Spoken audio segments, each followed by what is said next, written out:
There is one final in week 1 that right now has the makings of an all-time great one. They are the two hottest teams in the AFL, both are outside of the top 4 and in different stages of their evolution. The Friday night elimination final between the Western Bulldogs and Hawthorn is the must-watch game of the weekend. However, early in 2024, both sides' possibility of finals looked like a big long shot. Hawthorn started the year winless through 5 games, with discussion around their list strategy and senior coach Sam Mitchell. They were bottom of the AFL in most midfield stats and conceded 93 plus points in 4 of the 5 losses. No one gave them any hope for the season after that round 5 defeat against the Gold Coast Suns. Then there are the Bulldogs, who had a spotty 3 win and 4 loss first 2 months. The round 8 game between the Dogs and Hawks was clearly centred around the Bulldogs, who needed a win. They lost, and besides a quick 3-goal head start, Hawthorn controlled proceedings. The pressure on Luke Beveridge at this point was at fever pitch, and some predicted he would be out of the kennel sooner rather than later. But both clubs have been able to turn the tide, and not only creep into finals by luck, but by being legitimate threats to go all the way. Most champion data metrics and other more in-depth team rating systems have the Western Bulldogs and Hawthorn the number 1 and 2 teams in the competition. Not just in a 1 or 2 month block, but for the entirety of the home and away season. Both have made their adjustments in different ways. Clearly the Hawks run has been the most impressive, not just between the two sides, the rest of the competition, but maybe in the past decade. It's been one that has been hard to identify too. Even Hawthorn players really haven't been able to express what has made the dramatic shift. Personnel wise from the first few rounds, not a whole lot has been altered. Cal Shadir has come in up forward, Lloyd Meek is now the clear number 1 ruck, and Will Day's return are the only major factors in terms of team lineup. The rest has been organic growth and a slow build-up of confidence. In season, this is a rare thing to achieve.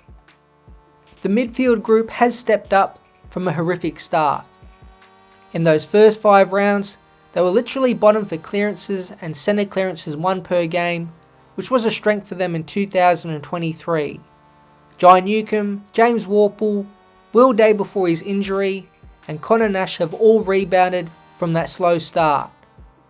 The return of CJ on one wing and the breakout year of Massimo D'Ambrosio on the other have also given the team stability in wide areas of the field.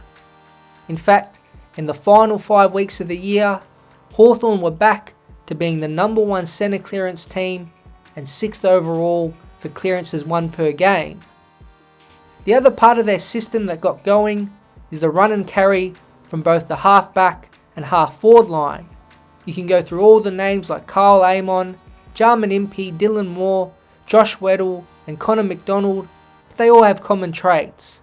They are creative and skilled players, have big tanks, can run fast, and most importantly throughout the year have developed fantastic connection with each other.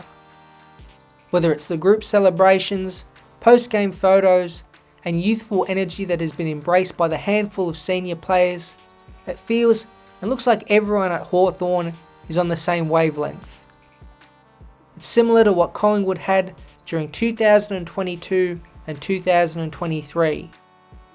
The fans are coming along with them, and everyone is embracing the now, while still dreaming about the possibilities in this final series. Sam Mitchell surely will win Coach of the Year, and he deserves it. He held his nerve more than anyone else, and trusted the same players who were there during the struggles early in the year, and backed them in to turn it around. He also hasn't put a lid on the cheekiness of a portion of the players, but at the same time has made sure the training standards are still high. To bounce back so well from that heartbreaking Port Adelaide loss might be one of the great mini coaching achievements we've seen in recent times.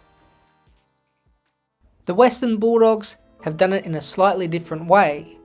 The impact of a couple positional moves has swung the pendulum and clearly balanced their team. Ed Richards was moved to an on-ball, high half forward role in round 6, and he stayed there. He isn't perfect or dominant every week, but the growth across the season has been remarkable. Adam Treloar and Tom Liberatore are elite level ball winners and clearance players, but besides Marcus Bonampelli, no other Bulldog midfielder had that burst and speed. Richards fit that mould and has shown at his best he can kick goals, break tackles, and simply run away from opposition players. That one magnet shift has balanced out the on-ball unit, and it once again is an ominous group to face. The other big shift was Rory Lobb. The accidental move of sorts has been the stroke of luck the whole defence needed. It was a solid group up until round 16, well inside the top 8 for points against per game, but lacked a bit of punch in terms of intercepting. Lobb has solved that even before Liam Jones returned to the team in round 20. Since Lobb has been stationed down back, the Bulldogs are the number 1 intercept team in the entire competition and top 4 for intercept marks per game. Up forward, the big three in Norton, Ugle-Hagan and Darcy has split time on the field and managed minutes well. It's now rare to see all three big men fly at the ball, which was a big issue in the first couple months of the season, and now looks like a functioning group of tall forwards. Luke Beveridge was under pressure coming into the year, and he's adjusted well. His coaching panel has eased in some youth throughout the year, and in seemingly perfect time, he's got the team functioning like a good one, instead of one that on its day can look powerful. 2024 has been one of Beveridge's best years as a senior coach. Like Hawthorn, it really hasn't been a monumental game plan shift that has changed the Dogs' fortunes. It's a couple switch-ups and confidence that has the club full of energy coming into this final. But now their 2024 journeys collide. It actually feels like a real shame, as this game could easily be a preliminary final if the two teams were on opposite sides of the draw. The quality and pressure in the match should be to a near grand final level. It's hard to imagine the game not being close, especially as the last two matchups, which Hawthorn have won, have been decided by 7 points or less. Both play fast and attacking football. Hawthorn clearly have the advantage on the ground, while the Dogs' tools could cause problems. And with the game being the only final in Melbourne, it will have a massive audience at the game and on television. Storylines of player redemption, celebration and flair, and two coaches on the polar opposite of finals coaching experience. This game has everything and does have the potential to be one of the greatest finals.